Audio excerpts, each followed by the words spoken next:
My husband made me sign a prenup because he assumed he had more to lose. He had no idea I was already worth 3 times what he was. When Daniel proposed, it was perfect.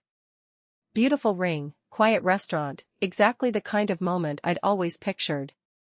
What I didn't picture was the conversation that followed 2 weeks later, when he sat me down at our kitchen table with a folder from his family's lawyer and said, gently but firmly, that his family felt strongly about a prenuptial agreement, given everything he'd built in his consulting firm over the past 8 years. I remember looking at that folder and feeling something settle in my chest, quiet and cold. Not because I was against prenups. I've always believed they're smart, practical, unromantic in the best way. What bothered me was the assumption underneath his words. Daniel wasn't asking me to protect what we were building together. He was asking me to acknowledge, in writing, that he was the one with something worth protecting, and I was the one who might someday come looking for it. I asked him, carefully, what exactly he thought I brought into this marriage financially. He hesitated, then said, kindly, that it didn't matter, that this wasn't about me, it was just smart business given his firm's growth. I asked again, more directly, what he thought I had. He admitted, a little sheepishly, that he assumed I had some savings, maybe a retirement account, nothing like what he'd built. I signed the prenup that week, not because I agreed with his reasoning, but because I understood something about myself that Daniel didn't yet know. The terms of that document protected almost nothing that actually mattered to me, because what I owned wasn't sitting in an account he could see. 6 years before I met Daniel, after a difficult divorce from my first marriage that left me with almost nothing but a small settlement and a fierce, quiet determination to never again be financially dependent on anyone, I had taken that settlement and invested it, carefully and patiently, into a series of small multifamily real estate properties in an up-and-coming part of the city. I lived modestly. I drove an old car.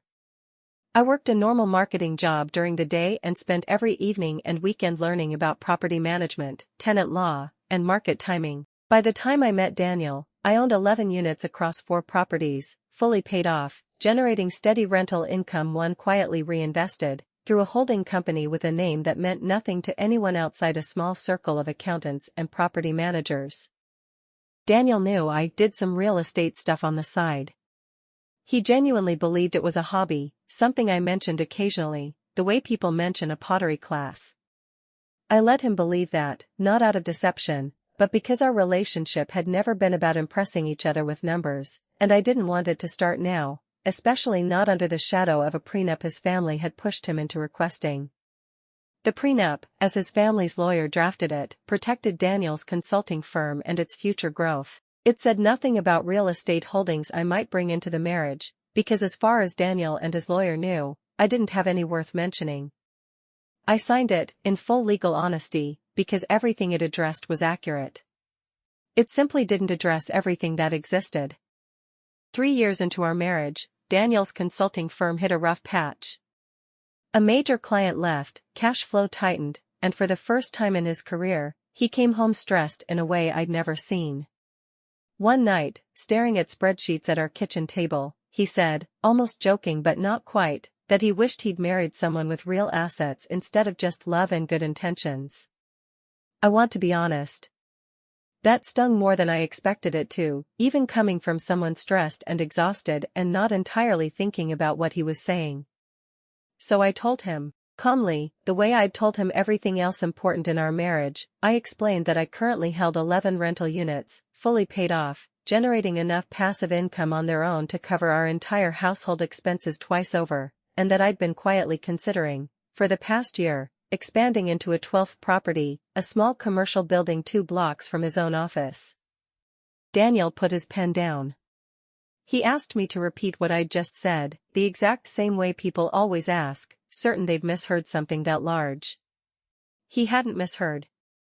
I want to be clear that I didn't tell him to save his business, or to prove a point about the prenup, or to make him feel small the way his comment had, briefly, made me feel. I told him because watching my husband sit at our table, genuinely believing we had nothing real to fall back on, felt like a small, quiet betrayal of everything I'd built specifically so that no one, including the man I loved, would ever again make decisions assuming I was financially powerless. We didn't touch the prenup. I never asked to. It still protects his firm exactly as it was written to. But something shifted in how Daniel talked about our future after that conversation. He stopped making unilateral financial decisions to protect the family without asking me first. He started actually asking what I thought, financially, before big decisions, not because he had to, but because he finally understood there was someone worth asking. Last month, when his firm needed a short-term bridge loan to cover a slow quarter, Daniel came to me first, not his family, not a bank. I lent it to him, formally, through proper paperwork, at a fair rate, the same way I would have structured a loan to any other business. He signed it without hesitation, and without a hint of the assumption he'd walked into our marriage with 6 years earlier. Sometimes, late at night, he asks me, almost sheepishly, why I never corrected him earlier, why I let him believe for years that my real estate thing was just a hobby. I tell him the truth every time. I wasn't hiding it from him. I was simply waiting for a version of our marriage where my worth didn't need to be announced to be respected. It took a rough quarter and one honest, humbling conversation at our kitchen table to get there. But we got there. If you've ever been assumed to have less, worth less, or bring less to a relationship simply because you didn't announce it loudly, remember this: you don't need anyone's permission to quietly build something real. Sometimes the strongest thing you can do is let people underestimate you, right up until the moment their own assumptions cost them the very thing they never bothered to ask you about. If you enjoyed this story, subscribe to Silent Empire. New story every week, subscribe so you never miss one. See you in the next one.